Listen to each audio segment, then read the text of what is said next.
नमस्कार, हमारा उत्तराखंड में आपका स्वागत है। मैं हूं आरिश अजहर आपके साथ। रुक करेंगे इस वक्त की हेडलाइंस पर।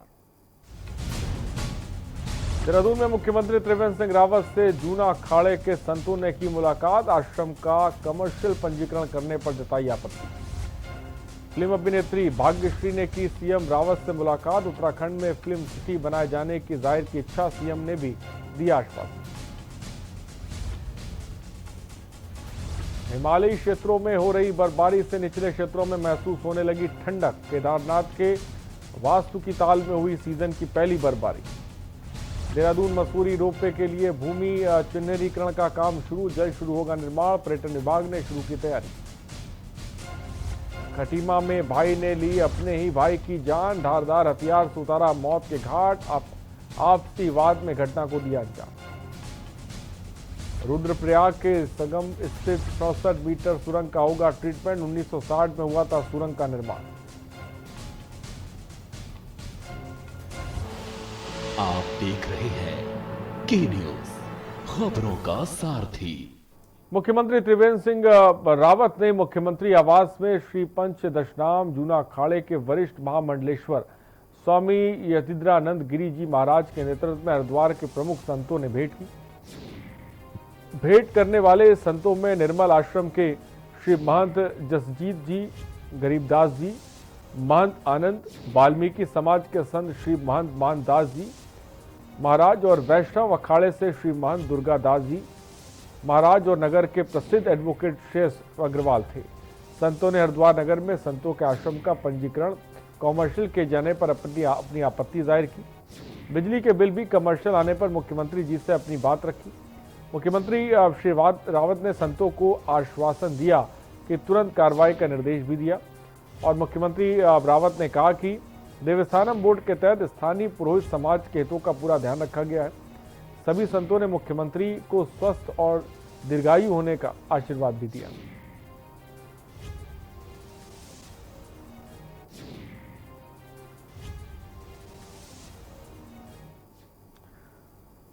और मुख्यमंत्री त्रिवेंद्र सिंह रावत से मुख्यमंत्री आवास में फिल्म अभिनेत्री भाग्यश्री और उनके पति हिमालय दासानी ने भेंट की। उन्होंने उत्तराखंड में फिल्म सिटी के क्षेत्र में कार्य करने की इच्छा भी जाहिर की। उन्होंने कहा कि उत्तराखंड में फिल्म हस्तियों का रुझान बढ़ा है और राज्य में युवाओं को फिल्म के क्षेत्र में विभिन्न प्रशिक्षण दिए जाएं और युवा इस क्षेत्र में अच्छा करियर भी बना सकते हैं। मुख्यमंत्री त्रिवेंद्र सिंह रावत ने कहा कि उत्तराखंड में फिल्म सिटी बनाने के लिए भूमि तलाशी जा रही है। फिल्म सिटी के लिए भूमि अधिक चाहिए और इसके लिए स्थान भी एयरपोर्ट से कम दूरी तलाशने के प्रयास किए जा रहे हैं। उत्तराखंड के युवाओं को सही दिशा देने की जरूरत है।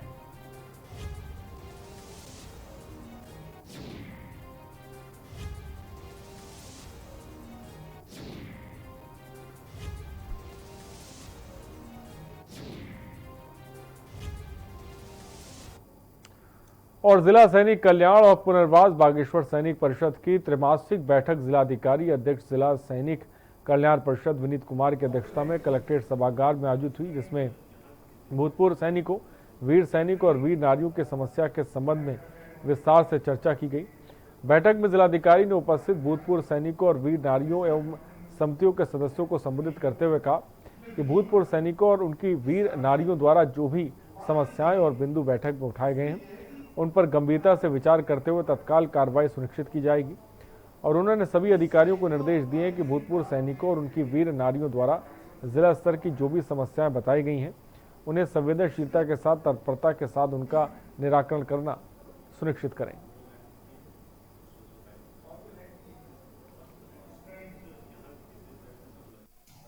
इसमें काफ़ी सारे तो पॉलिसी लेवल इश्यूज हैं जो हमारे ज़िले स्तर से उनका निस्तारण होना संभव नहीं है।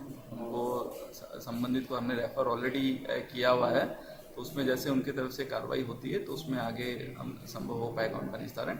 जैसे कुछ इश्यूज़ है कि कपकोट में एक CDS जो हमारी कैंटीन है वो खुलनी है, उसके लिए सैनिकों ने उसके लिए ज़मीन भी दान कर दी है, उसकी बिल्डिंग भी बन गई है। लेकिन जब तक उनके जो आर्मी के अधिकारी हैं, जब उसका एक बार वहाँ पे आके विजिट करेंगे।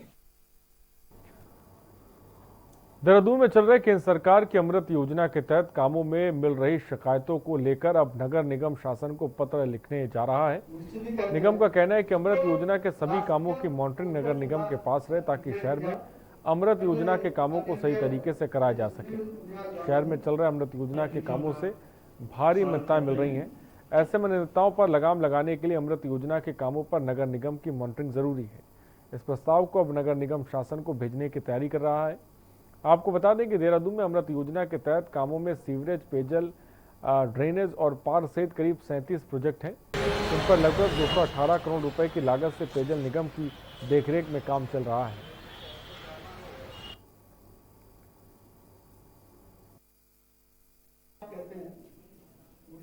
अमृत योजना और एडीपी के जितने काम होते थे पहले नगर निगम के माध्यम से होते हैं। हमने पुनः अपने कार्यकारिणी में पास करके हमने शासन को भेजा है कि जैसे इसकी पूर्व की भांति ये नगर निगम में हो, क्योंकि शहर से जुड़ी हुई जो है हमारी विकास कार्य हैं और ये विकास कार्य जो है अलग अलग विभागों के तालमेल ना होने के वजह से भी कई बार दिक्कतें आती हैं। अभी हमारे नगर निगम के बगल में ही अभी निगम ने सड़क बनाई है और वो 15 दिन बाद खुदनी शुरू हो गई है। श्रम विभाग में श्रमिकों के पंजीकरण के लिए विकास खंड कार्यालय में सीएससी सेंटर का उद्घाटन ब्लॉक प्रमुख विनीता बाफेला ने किया। इस अवसर पर उन्होंने कहा कि विकास खंड में श्रम विभाग द्वारा श्रमिकों के लिए अनेक कल्याणकारी योजनाएं चलाई जाती हैं। पंजीकरण नहीं होने से विकास खंड श्रमिकों को इसका लाभ नहीं मिल पा रहा है।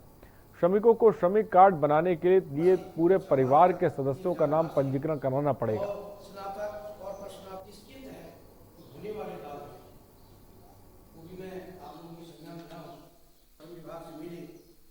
मिलने के तुरंत बाद उन्होंने हम लोगों की इसकी जानकारी को मुहैया कराई जाएगी। शिक्षा सहायता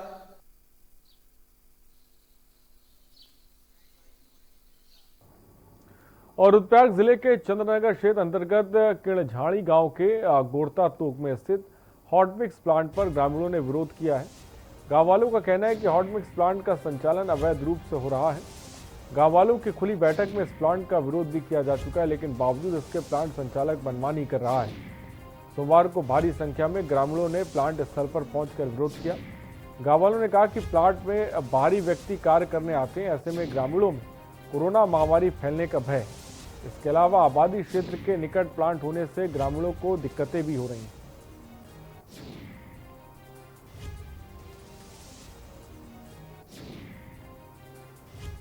आगे करने के लिए मैं फिजिकल वेरिफिकेशन करने आया था कि लोगों की भावनाएं क्या हैं।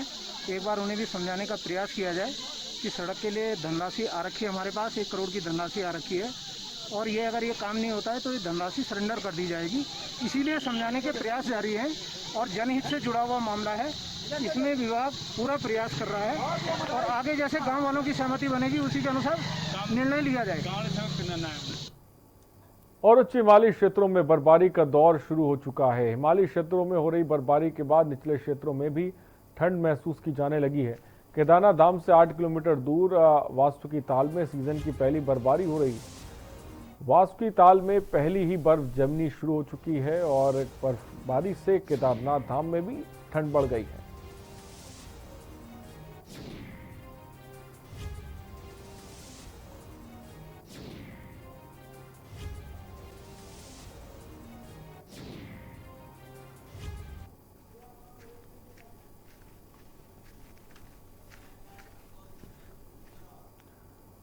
और भारतीय किसान यूनियन कार्यकर्ताओं ने शहीद आजम भगत सिंह का जन्मदिन मनाया। इस दौरान हुई सभा में कहा गया कि किसानों और मजदूरों को काले कानून पास कर बर्बाद किया जा रहा है। कृषि मंडी में हुई सभा को वक्ताओं का कहना था कि वर्तमान सरकार अंग्रेजों की भांति एक के बाद एक काले कानून पास कर किसान और मजदूरों को बर्बाद कर रही है।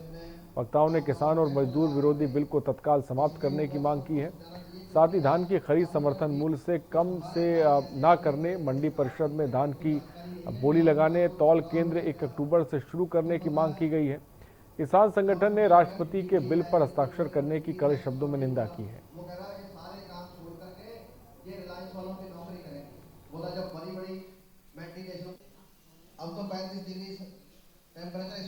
ये दिया गया राष्ट्रपति ने जो इस पर 3 अध्यादेशों पर साइन किए इसकी निंदा करने के लिए। दूसरा ये कि यहाँ प्रतिवर्ष जो हमारा मिनिमम सपोर्ट है उससे नीचे यहाँ धान बिकता है, उसके लिए उसकी रूपरेखा बनाने के लिए कि जो मिनिमम सपोर्ट प्राइस है उससे एक पैसा भी किसान को स्वीकार नहीं हुआ। इसके लिए कितना जो भी संघर्ष किया जाएगा उसके लिए रूपरेखा तैयार हो गई है कि समर्थन मूल्य से हम नीचे नहीं लेंगे। दूसरा, मंडी के अंदर बोली करवाई जाए और जो बाहर मिलों में अंदर धान बिक रहा है उसे वापस यहाँ मंडी के थ्रू वापस मंडी के थ्रू दिया जाए। और डोईवाला में न्यायालय की कार्रवाई के दौरान छत का प्लास्टर गिरने से हड़कंप मच गया। डोईवाला में सिविल जज की जूनियर डिवीजन की जज निशा सिंह के कोर्ट में मुलजिमों की पेशी चल रही थी कि अचानक छत का प्लास्टर जर्जर होकर टेबल पर गिर पड़ा, जिसमें सिविल जज निशा सिंह और उनकी स्टेनो बाल बाल बच गई। कोर्ट में 4 मुलजिम के साथ 2 अधिवक्ताओं और सुरक्षाकर्मी मौजूद थे। अधिवक्ताओं ने बताया कि जिस भवन में कोर्ट चल रही है वह भवन बहुत पुराना है और अगर समय पर मरम्मत नहीं हुई तो बड़ा हादसा हो सकता है।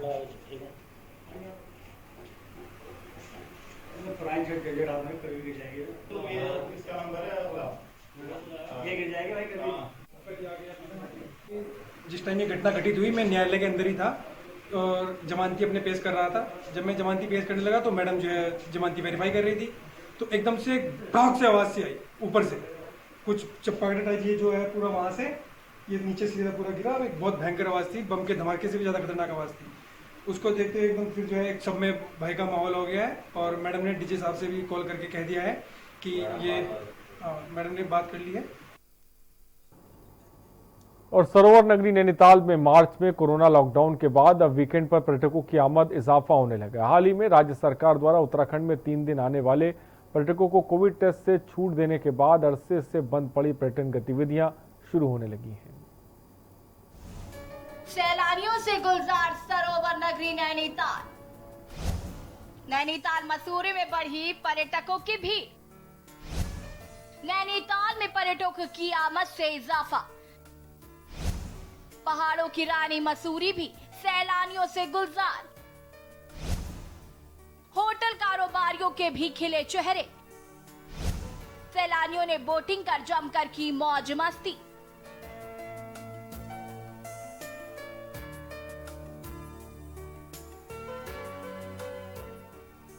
अनलॉक 4 शुरू होते ही सरोवर नगरी नैनीताल में सैलानियों की संख्या में भी इजाफा होने लगा है। लॉकडाउन के बाद ये पहली बार है जब यहाँ इतनी ज्यादा संख्या में सैलानी पहुँचे हैं। इसके चलते पार्किंग तक फुल हो गई है। अगले महीने के पहले वीकेंड के लिए कई होटल अभी से पैक हो गए हैं। सुबह से ही mall road, Pant park, snow view, चिड़ियाघर आदि स्थानों पर सैलानियों की चहलकदमी बनते दिख रही है।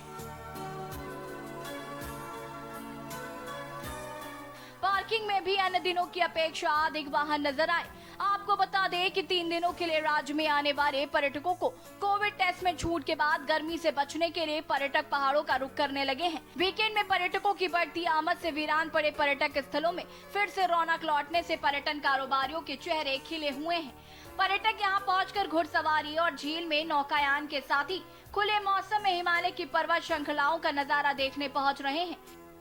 डे पर मैं बस ये मैसेज दूंगी कि बाहर निकल सकते हैं आप, बट थोड़ी सेफ्टी रख के कि हाँ मास्क पहन रहे हैं, सोशल डिस्टेंसिंग रख रहे हैं और अपने पास सैनिटाइजर रख रहे हैं ताकि कुछ भी टच कर रहे हैं तो फिर हम साफ कर रहे हैं अपने हाथों। आप समझ सकते हैं कि वर्ल्ड टूरिज्म डे है। हमारा बेटा इतना छोटा है और ये बचपन में बेचारा बाहर की जो इसकी उम्र थी बाहर घूमने खेलने की, उसमें ही बेचारा घर में थोड़ा कैद हो गया क्योंकि कोरोना चल रहा था। पर हमें लगता है कि जैसे सरकार सारे अपने नए प्रोसीजर कर रही है, सारे लोग भी सहयोग दे रहे हैं पूरा, मास्क पहन के, सैनिटाइजेशन करके, सोशल डिस्टेंसिंग करके, तो मुझे लगता है कि हमें इसके कोरोना के साथ ही ये लड़ाई लड़नी है। और अगर हम एक दूसरे का साथ देंगे और सरकार का साथ देंगे तो हमें लगता है ये टूरिज्म और ये सारी इंडस्ट्री वापस अच्छे से चल पाएगी। लॉकडाउन होने के कारण हमारी नैनीताल में नैनी झील में बोटों का चलना बिल्कुल बंद हो गया था। आज लॉकडाउन खुलने के बाद आज हमारी बोटें थोड़ा बहुत चलने लगी हैं। लोगों को रोजी रोटी का साधन मिल रहा है। लोगों का जो दिनचर्या नहीं निकल रहा था, आज घर में 2 रोटी खाने का एक साहस मिल गया है। मैं जब आती हूँ बोटिंग तो करती हूँ, तो अपने पापा को अपने साथ लाई हूँ, बट हम बहुत खुश हैं कि बोटिंग खुल गई। और व्हाट्स मोर इम्पॉर्टेंट है कि जो यहाँ के लोकल लोग हैं जो इतना टूरिज्म पे डिपेंड करते हैं, फाइनली उनके लिए कुछ रास्ते खुल गए हैं, विच इज़ वेरी इंपॉर्टेंट। हाँ, कि उत्तराखंड में टूरिज्म खुल गया। अब कोविड है तो है, but we have to live with it, तो go with the flow and ठीक है, हम नैनीताल आते रहते हैं, चिल करते रहते हैं, एंजॉय तो करना ही है, लाइफ गोज ऑन। पर्यटकों की बढ़ती आमद से पर्यटन कारोबार से जुड़े व्यवसाय से जुड़े लोगों को रोजी रोटी के लिए दूसरे का मुंह ताकना नहीं पड़ेगा। पर्यटकों की आमद बढ़ने के बाद शहर में बंद होटल व गेस्ट हाउस खुलने लगे हैं। फिलहाल 1 दर्जन बड़े तथा छोटे 2 दर्जन होटल खुल गए हैं। अक्टूबर माह से अधिकांश होटलों के खुलने की पूरी संभावना जताई जा रही है। इसके चलते अब पर्यटन को भी रफ्तार मिलने लगी है। कोरोना संक्रमण के दौरान पर्यटन संबंधी गतिविधियों में लगे प्रतिबंधों के हटने के साथ ही नैनीताल के आसपास के पर्यटन स्थलों पर भी भीड़ दिखने लगी है। बहरहाल अब कोविड जांच की बाध्यता खत्म होने और बॉर्डर पर जांच का प्रतिबंध हटने से सैलानी खुशी खुशी यहां आ रहे हैं। जब से प्रतिबंध हटे हैं तभी से होटलों में बुकिंग को लेकर पूछताछ बढ़ गई है।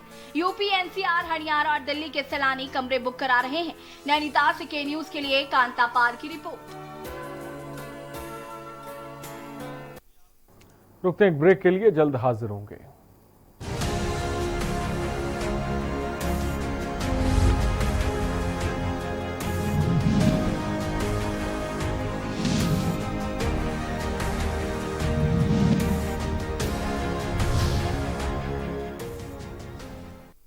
आप देख रहे हैं के न्यूज, खबरों का सारथी।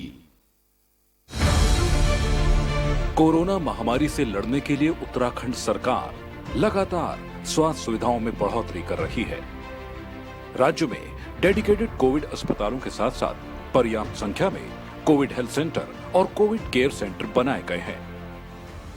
बिना लक्षण वाले मरीजों को होम आइसोलेशन में रहने की सुविधा दी जा रही है। प्राइवेट अस्पतालों में भी कोविड के इलाज की अनुमति देते हुए इलाज की दरें सरकार द्वारा फिक्स की गई हैं। अटल आयुष्मान योजना के लाभार्थी निर्धारित प्राइवेट अस्पतालों में कोरोना का कैशलेस उपचार करा सकते हैं। इस महामारी की रोकथाम के लिए नागरिकों का सहयोग बहुत जरूरी है। अनलॉक का अर्थ ये नहीं है कि खतरा टल गया है। मास्क लगाना और 2 गज की शारीरिक दूरी बनाकर रखना बेहद आवश्यक है। सतर्क एवं जागरूक रहकर ही इस कोरोना को हराया जा सकता है। आप देख रहे हैं के न्यूज, खबरों का सारथी।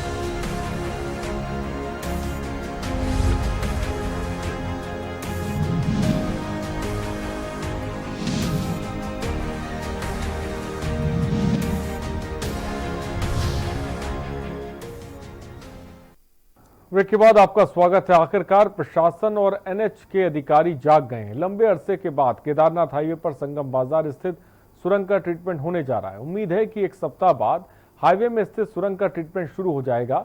इसके लिए जियोलॉजिकल की टीम को भी बुलाया गया है, जो सुरंग के ट्रीटमेंट को सही तरीके से करने का सुझाव भी देगी। संगम स्थित 67 मीटर सुरंग का होगा ट्रीटमेंट। 1960 में हुआ था सुरंग का निर्माण। 1 हफ्ते के अंदर शुरू हो जाएगा कार्य। यातायात व्यवस्था दूसरे रूट से होगी संचालित। ट्रीटमेंट को लेकर बुलाई गई जियोलॉजिकल टीम। रुद्रप्रयाग जिला मुख्यालय में 60 के दशक में गौरीकुंड हाईवे पर केदार घाटी और केदारनाथ धाम को जोड़ने के लिए सुरंग का निर्माण किया गया था। साल 1960 में 67 मीटर सुरंग का निर्माण किया गया था। देखरेख के अभाव में सुरंग जर्जर स्थिति में है। सुरंग दोनों ओर से कई स्थानों पर क्षतिग्रस्त हो चुकी है। सुरंग पर लगाई गई सीमेंट की ईंटें भी टूट रही हैं, जिससे यहां से गुजरने वाले वाहनों को हर समय खतरा बना रहता है। सुरंग भीतर से कई स्थानों पर खोखली हो चुकी है। सुरंग के भीतर से पत्थर व एवं ईंट गिरते रहते हैं, जिस कारण दुर्घटना का खतरा बना रहता है। सुरंग के भीतर जहां लोग चोटिल हो चुके हैं, तो वहीं कई वाहन भी क्षतिग्रस्त हो चुके हैं। इसके अलावा सुरंग के भीतर सड़क की डामर पूरी तरह से उखड़ चुकी है। बारिश होने पर सुरंग तालाब में तब्दील हो जाती है। जुगाड़बाजी में तो कई बार सुरंग का ट्रीटमेंट किया गया, लेकिन यहाँ कामगार नहीं हो पाया। अब प्रशासन और एनएच ने आखिरकार सुरंग की जर्जर हालत की सुध ली है। एनएच की ओर से सुरंग के ट्रीटमेंट के लिए प्रशासन से 45 दिन के लिए सुरंग से यातायात व्यवस्था रोकने की मांग की गई है। सुरंग के ट्रीटमेंट के लिए जियोलॉजिकल टीम को भी बुलाया गया है, जो सही तरीके से ट्रीटमेंट करने के तरीके इंजीनियरों को देगी। पुराने समय में सुरंग पर लगे पत्थर को पहले नीचे गिराया जाएगा, जिसके बाद टीम उसका निरीक्षण करेगी और निरीक्षण करने के बाद सुरंग का कार्य शुरू होगा। मामले में जिलाधिकारी वंदना सिंह ने कहा कि पिछले दिनों सुरंग के क्षतिग्रस्त होने के संबंध में कुछ शिकायतें प्राप्त हुई थी। इसके क्रम में एनएच के अधिकारियों के साथ एक वार्ता आयोजित की गई थी। उनके द्वारा पहले ही इसका जो डीपीआर है डिज़ाइन, वो स्वीकृति के लिए और टेक्निकल असेसमेंट के लिए भेजा जा चुका था। वर्तमान में एनएच को उसकी स्वीकृति प्राप्त हो गई है। एनएच के माध्यम से इसमें 45 डेज के लिए ट्रैफिक को रोके जाने के लिए अनुमति मांगी गई है। वर्तमान में इसकी कोऑर्डिनेशन के लिए प्रक्रिया गतिमान है। उम्मीद है कि अगले 1 सप्ताह में इसका मरम्मत का जो कार्य है वो प्रारंभ कर दिया जाए। बहरहाल अब सुरंग ट्रीटमेंट हो जाने से आसपास के गुजरने वाले वाहनों को अब दिक्कत नहीं होगी। रुद्रप्रयाग से के न्यूज के लिए रोहित डिमरी की रिपोर्ट।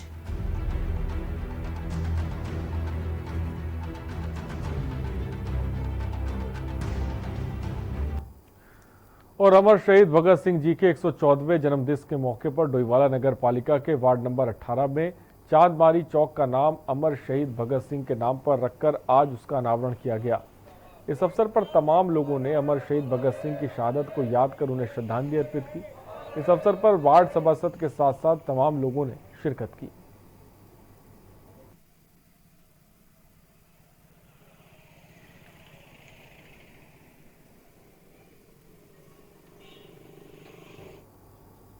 खबर सितारगंज से, जहां पुलिस ने बेचने के लिए लाई जा रही 6 ग्राम स्मैक के साथ 2 स्मैक तस्करों को उनकी मोटरसाइकिल के साथ गिरफ्तार किया। वहीं पुलिस की पूछताछ करने पर दोनों आरोपियों ने अपना नाम पूरन सिंह और सोनू सिंह बताया। उन्होंने बताया कि ये लोग काफ़ी समय से स्मैक को दरऊ कक्षा से नानक मता बेचने के लिए लाते थे। पुलिस ने दोनों आरोपियों के खिलाफ एनडीपीएस एक्ट में चालान कर न्यायालय में पेश किया। कल सायंकाल चेकिंग के दौरान सिसई खेड़ा निवासी पूरन और हजारा पीलीभीत निवासी सोनू को पकड़ा था। दोनों अपनी मोटरसाइकिलों से थे और पुलिस को देखकर भागने लगे और तलाशी में उनके पास लगभग 6 ग्राम अवैध स्मैक बरामद हुई और दोनों ने पूछताछ में बताया कि वो दरऊ शिक्षा से स्मैक खरीदकर यहाँ नानकमत्ता क्षेत्र में बेचते हैं। दोनों का एनडीपीएस एक्ट में चालान कर दिया गया है और दोनों को न्यायालय में पेश किया जा रहा है। चलिए अब आपको बाबा केदार की महाआरती दिखाते हैं।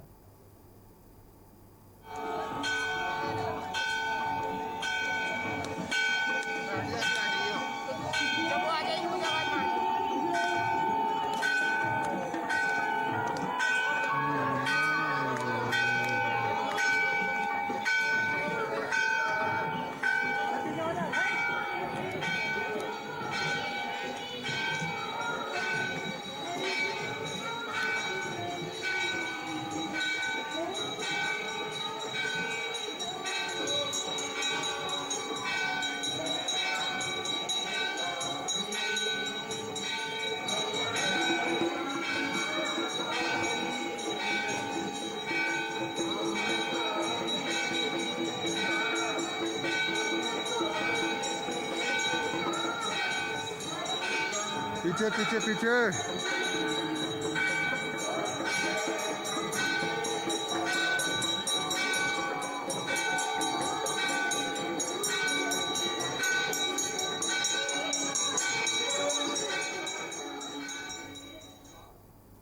हमारा उत्तराखंड में इतना ही। बने रहिए हमारे साथ। नमस्कार।